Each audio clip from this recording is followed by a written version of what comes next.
사랑하는 성도들에게 크신 은혜와 평강이 우리 하나님과 우리 주 예수 그리스도로부터 임하기를 소망합니다. 오늘 우리가 함께 교독한 욥기 38장은 하나님께서 욥에게 70가지 이상의 질문을 통해서 하나님에게 따지고 들었던 욥을 하나님께서 잠잠케 하시고 당신을 계시해 주시면서 욥에게 응답하시는 그런 장면입니다. 오늘 본문을 보게 되면 세상의 모든 만물을 다 아시고 또 주관하시며 섭리하시고 인도하시는 그 하나님을 우리에게 보여주고 계시죠. 땅을 창조하시고 바다를 지배하시며 새벽을 여시고 여명을 여시는 우리 하나님, 또 하늘과 땅에 속한 것 속에 깃들여 있는 그 하나님의 신비로운 모습들, 그리고 짐승들, 금수의 상태까지도 다 보살피시는 우리 하나님의 모습을 소개를 해주고 있습니다. 그런 속에서 하나님이 얼마나 위대하신 하나님이심을 보여주시고 하나님을 당신을 계시해 주실 뿐만 아니라 그것을 통해서 하나님께 따지려 들었던 욥을 잠잠케 만드시는 그런 부분들이 나오죠. 오늘 본문 2절의 말씀을 보게 되면 2절은 이렇게 말씀을 합니다. 무지한 말로 생각을 어둡게 하는 자가 누구냐? 창조의 질서를 말씀하시면서 욥에게 욥의 그 무지함을 드러내시고 잠잠케 하시는 하나님의 의도가 여기 담겨져 있다는 것입니다. 오늘 특별히 1절에 있는 말씀을 보게 되면 오늘 1절 말씀은 이렇게 시작을 합니다. 그때 여호와께서 폭풍우 가운데에서 욥에게 말씀하여 이르시되, 이 말씀 보면 하나님께서 욥에게 말씀하여 이르셨다, 그렇게 기록을 하고 있습니다. 말씀하시는 하나님이죠. 말씀하시는 하나님. 인간의 수고와 인간의 고통, 인간의 그 답답함에 하나님께서는 그저 침묵하시는 분이 아니라는 거예요. 하나님께서는 당신의 뜻과 당신의 섭리와 당신의 사랑과 능력을 계시하시고 말씀해 주시는 하나님이시라는 거예요. 저는 이 부분이 참 중요한 부분이라고 생각을 합니다. 욥의 그 고난에 대해서 하나님이 그저 침묵하시는 하나님이 아니죠.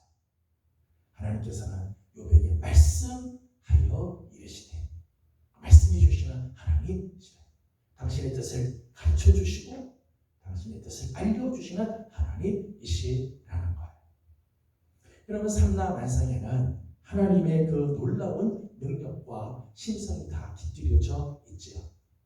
로마서 1장 20절 말씀을 보게 되면 창세로부터 그의 보이지 아니하는 것들, 곧 그의 영원하신 능력과 신성이 그가 만드신 만물 안에 다 나타났다 하는 그렇게 말씀을 하세요. 이 세상의 모든 삼라만상 속에는 다 하나님의 신성과 하나님의 능력이 다 깃들여져 있다는 거죠. 그래서 우리는 이 자연을 통해서, 삼라만상을 통해서 하나님이 얼마나 위대하신 하나님인가, 하나님이 얼마나 정말 그 놀라우신 하나님인가를 우리가 알 수 있습니다. 하지만 하나님을 가장 잘 우리에게 알려주는 길, 하나님을 우리에게 가장 정확하게 보여주는 것은 말씀을 통해서이죠. 때문에 하나님께서 우리에게 말씀해 주신다는 것 자체가 축복 중에 축복이라고 말할 수가 있는 것입니다. 오늘 하나님께서 욥에게 말씀하시면서 오늘 특별히 3절의 말씀을 보니까 욥에게 이런 말씀을 합니다. 너는 대장부처럼 허리를 묶고 내가 내게 묻는 것을 대답할지니라. 하나님께서 욥과 대화를 하시고 욥에게 질문을 던지시며 말씀하시면서 너는 내게 대답해 보아라 라고 말씀을 하시죠. 하나님께서 이렇게 욥에게 질문을 던지시고 말씀하시면서 하나님께서 욥에게 깨닫게 하시는 몇 가지 사실이 있었습니다. 첫 번째는 인간은 하나님 앞에서 절대적으로 무지한 존재라는 사실입니다. 우리는 하나님 앞에서 우리는 절대적으로 무지한 존재들이죠. 오늘 하나님께서 70여 가지의 질문을 욥에게 던지십니다. 그런데 욥은 하나님의 질문에 대해 단 한마디도 대답하지 못해요. 하나님께서 욥에게 계속해서 질문하지만 그 질문에 욥은 한마디도 대답을 못합니다. 눈에 보이는 세상에 대해서, 나 자신이 걸어온 길에 대해서 자신은 뭘 좀 아는 것 같지만, 내가 뭘 다 안다고 생각을 할지 모르지만, 아니에요. 한 차원만 더 깊이 들어가서 들여다보면 우리는 전적으로 무지한 존재임을 깨닫게 됩니다. 겉으로 보이는 것을 우리가 좀 아는 것 같은데 그 속에 들어가서 따져보면 우리는 사실 아는 것이 아무것도 없다. 하나님께서 세상을 창조하신 이 창조의 원리, 하나님께서 이 세상을 창조하시는 그 창조의 깊이, 하나님께서 이 세상을 창조하시는 방법조차 우리 인간은 깨닫지 못하죠. 현대 과학이 발달하였지만 과학은 자연의 현상을 설명하는 체계이죠. 그게 왜 그렇게 된 것에 대해서는 말하지 못해요. 이렇게 되었구나라고 설명은 할지 모르지만 그게 왜 그렇게 되는지에 대해서는 무지하다는 거예요. 이게 우리 인간의 나약함이죠. 우리 인간의 나약성이에요. 우리 인간의 지혜가 뛰어나고 인간의 지식이 많은 것 같아도 우리 인간의 지식의 한계성이 여기에 드러나 있다는 거예요. 더더욱 하나님께서 창조하신 이 세상, 하나님께서 지으신 이 천지 만물을 보면 들여다볼수록 우리가 알고 있는 세상이 너무 좁고 너무 조그맣다는 것을 알게 되지요. 여러분, 우리 인생에도 우리가 이해할 수 없는 신비의 영역들이 많이 있어요. 우리가 다 알 수 없는 신비의 영역. 오늘 우리 인생의 우리 인간의 세계를 봐도 우리가 다 파악할 수 없는 그런 신비의 영역들이 있지요. 찬송가 310장 말씀 찬양 가사를 보게 되면 하나님의 은혜로 있을 데 없는 자 왜 구속하여 주는지 난 알 수 없도다. 그래요. 왜 내가 구원을 받게 되었을까? 나 같은 죄인을 하나님은 왜 구원해 주었을까? 신비한 영역이지요. 하나님께서 우리에게 은혜를 베풀어 주신 것, 이거 정말 이해할 수 없는 신비의 영역이죠.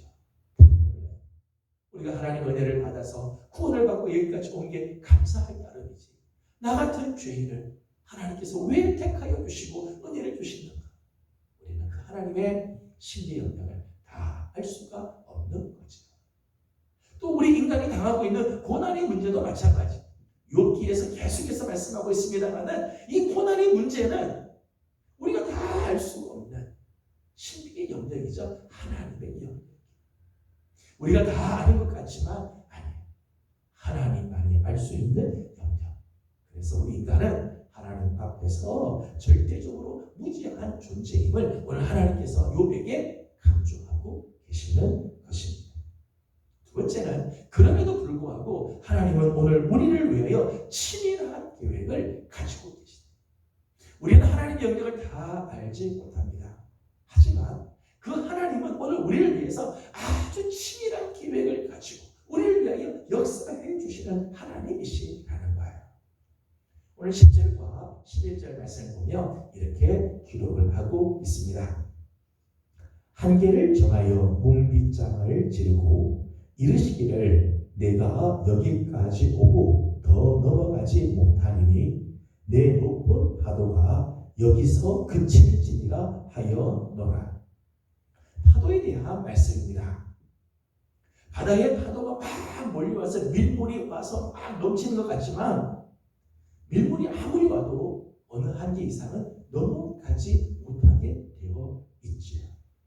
오늘 말씀을 보게 되면 하나님께서 한계를 정하십니다.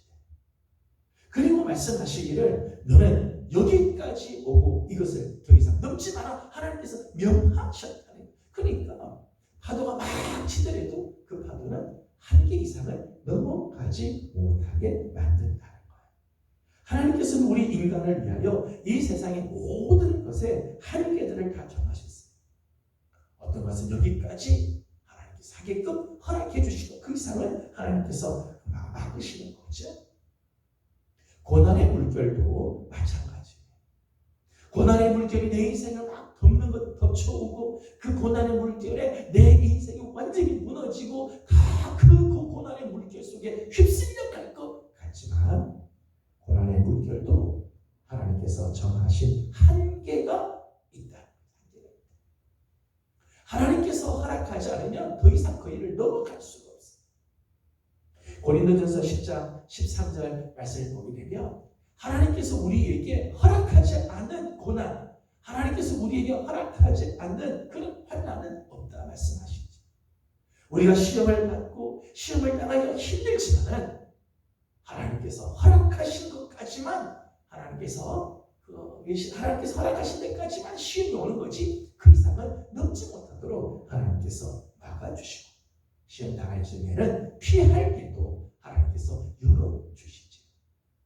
여기에서 우리가 앞에서 공부했습니다마는 하나님께서 사탄이 하나님 앞에 와서 욥을 시험하도록 하지만 하나님이 허락하신 그 이상은 사탄이 절대 손을 대지 못하죠. 재물에만 손대게 할 때는 재물만 손을 대지.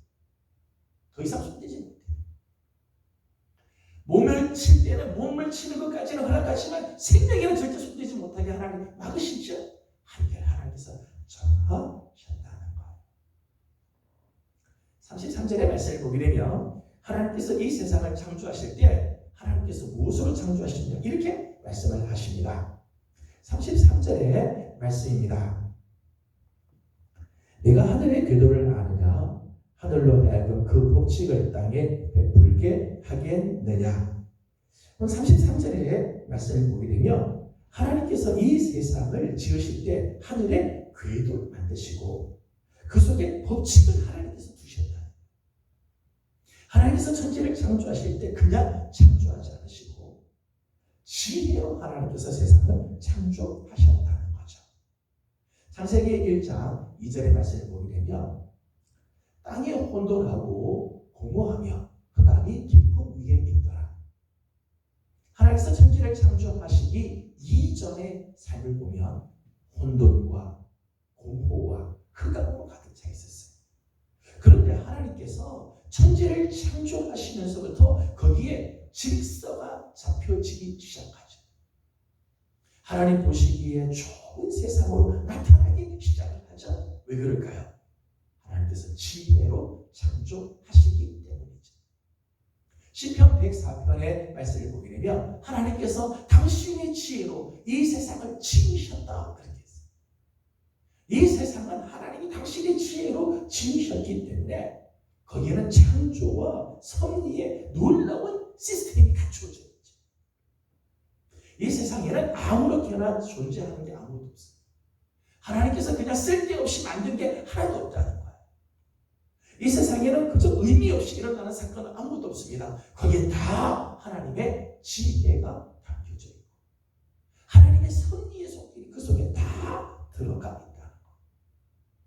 이 세상의 모든 만물 속에 이 세상에 일어나는 모든 사건들 속에는 하나님의 계획과 뜻이 다 담겨져 있다는 거예요. 심지어는 우리 인간의 노동과 슬픔 역시 그 속에 하나님의 선하신 계획과 섭리하에 이런 것들이 진행되어 간다. 심지어는 우리 인간의 그 죽음의 문제까지 하나님께서 다 손을 이루시는 하나님의 뜻이 그 가운데 담겨져 있다는 거죠. 때문에 우리는 하나님 앞에서 잠잠하고 하나님을 신뢰하며 하나님을 기다릴 줄 알아야 돼요. 우리는 하나님의 세계를 다 알지 못합니다. 하지만 하나님은 오늘 우리를 위하여 치밀한 계획을 가지고 계시고 당신의 그 놀라운 지혜로 세상을 창조하시고 오늘 우리의 삶을 인도해 주시는 하나님.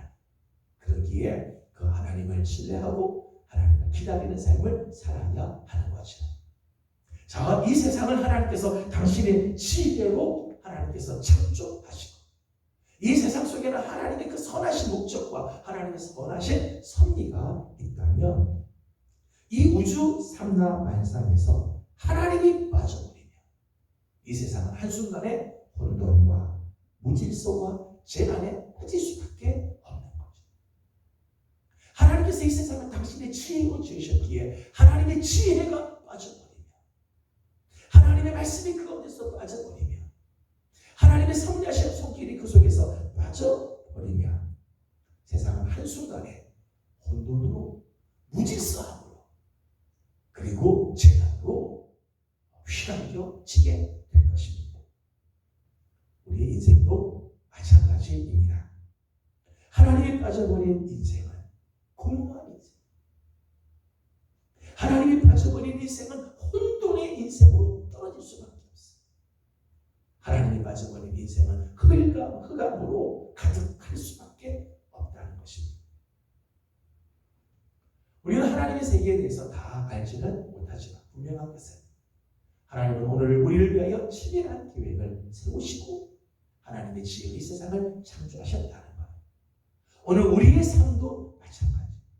하나님은 우리의 삶을 이렇게 당신의 지혜로 하나님의 그 거룩한 섭리하심으로 우리를 위하여 치밀하게 준비하여 주신 하나님.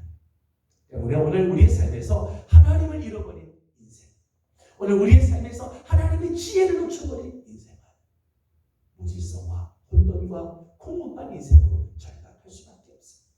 그러기에 늘 우리 하나님을 신뢰하고 하나님의 말씀을 붙들고 하나님을 기다리는 삶을 살아야 할 것입니다. 오늘 욥에게 말씀하시는 하나님의 모습에서 한 가지 더 우리가 생각하려고 하는 부분이 있습니다. 1절 말씀을 다 같이 한번 읽어보도록 하겠습니다. 1절입니다. 시작. 그때 여호와께서 폭풍우 가운데에서 욥에게 말씀하여 이르시되 아멘. 38장 1절에는 하나님을 소개하기를 여호와 하나님을 소개를 해주고 있어요. 이제까지는 능력의 하나님, 전능하신 하나님인 하나님, 엘로힘 하나님을 이제까지 강조를 했었습니다. 천지를 창조하시고 다스리시고 주관하신 하나님, 전능하신 하나님, 엘로힘 하나님. 근데 오늘 본문에는 그 하나님을 구원의 하나님이신 여호와, 야훼로 소개를 하고 있다. 우리 하나님은 천지를 창조하시는 전능하신 하나님일 뿐만 아니라 오늘 우리를 구원해 주시고 오늘 우리를 찾아와 주시는 구원의 여호와 하나님이시라. 단순히 능력 있는 전능자가 아니라 우리를 구원해 주시는, 또 우리를 구원으로 이끌어 주시기 위해 우리와 동행해 주시는 여호와 하나님이시라는 것. 그렇습니다. 우리 하나님은 온 세계를 창조하시는 전능의 하나님, 권능의 하나님이시면서 동시에 오늘 우리를 찾아와 주시고 우리를 위로하시며 구원해 주시고 오늘 우리에게 하나님의 사랑을 베풀어 주시는 여호와 하나님이시기도 합니다. 우리의 기도에 응답하시고 우리가 가야 할 길들을 인도하시며 말씀하여 주시고 우리와 교제해 주시는 하나님이시지. 하나님의 참 놀라운 모습입니다. 여러분 41절 말씀을 보십시오. 41절에는 이런 말씀이 있습니다. 까마귀 새끼가 하나님을 향하여 부르짖으며 먹을 것이 없어서 허우적거릴 때에 그것을 위하여 먹이를 마련하신 이가 누구냐? 여러분 우리 하나님은 까마귀 새끼 하나조차도 하나님께서 잊지 않으시고 먹이시는 하나님. 여러분 미문의 짐승 하나까지도 관심을 갖고 큰 까마귀 새끼까지도 먹이시는 우리 하나님이 당신이 택하신 백성, 당신의 자녀로 삼은 자들을 하나님 외면하시고 모른 척 하시겠어요? 그렇지 않죠. 마태복음 말씀을 보면 산상수에서 예수님 이런 말씀을 하시죠. 너희가 악한 자라도 자녀 자식에게 좋은 것을 줄 알거든. 하물며 하늘의 하나님 아버지께서 너희가 구하는 자에게 너희가 구할 때 좋은 것을 주시지 않겠느냐 말씀하시죠. 우리 하나님은 전능하신 하나님 오늘 우리의 필요를 아시고 우리에게 찾아오시는 하나님, 우리와 교제하시고 구원해 주시며 위로해 주시는 구원의 하나님이시기도 하다는 것입니다. 저는 우리 사랑하는 귀한 우리 예명의 귀한 성도 여러분들, 오늘 우리에게 찾아오시는 우리 하나님을 다시 한번 기억하고 그 하나님을 다시 한번 만날 수 있기를 소망합니다. 우리는 하나님 앞에서 전적으로 무지한 자들이에요. 하나님에 대해서 우리는 다 할 수가 없습니다. 하지만 우리 하나님은 우리를 위하여 치밀하게 계획을 세우시고 지혜로 이 세상을 창조하시며 오늘 우리에게 이 세상을 안겨주신 하나님, 전능하신 하나님일 뿐만 아니라 구원의 하나님으로 우리에게 찾아와 주시는 하나님이십니다. 우리 사랑하는 성도들이 이 하나님을 신뢰하고 이 하나님의 은혜 안에 거하는 우리 귀한 성도들이 되어서 여러분의 삶에 이 하나님의 귀한 은혜가 늘 넘치고 하나님과 동행하는 아름다운 삶을 살기를 주님의 이름으로 소망합니다. 기도하겠습니다. 걸어가신 우리 하나님, 은혜와 사랑을 감사드립니다. 오늘날 우리 하나님 아버지 앞에 나와 예배하게 하시고 하나님의 말씀을 대하게 하여 주신 것 감사드립니다. 하나님, 우리는 참으로 무죄하고 하나님 앞에서 우리는 전적으로 정말 무죄한 존재입니다. 하나님, 하지만 하나님께서는 우리를 위하여 오늘도 치밀한 계획을 세워주시고 지혜로 이 세상을 창조하여 우리에게 안겨주실 뿐만 아니라 구원의 하나님으로 우리에게 찾아와 주시니 감사드립니다. 하나님 앞에 늘 겸손하게 하여 주시고 하나님을 신뢰하며 하나님 앞에 엎드리는 우리 귀한 예명의 모든 성도들이 다 되게 하여 주시옵소서. 하나님을 또 기도의 제목들을 가지고 주님 앞에 나옵니다. 하나님 앞에 간구하고 기도할 때 우리 하나님, 우리 사랑하는 성도들을 찾아와 주시고 다시 한번 만나 주시며 아름다운 응답으로 함께하여 주시옵소서. 감사하며 예수님의 이름으로 기도드리옵나이다.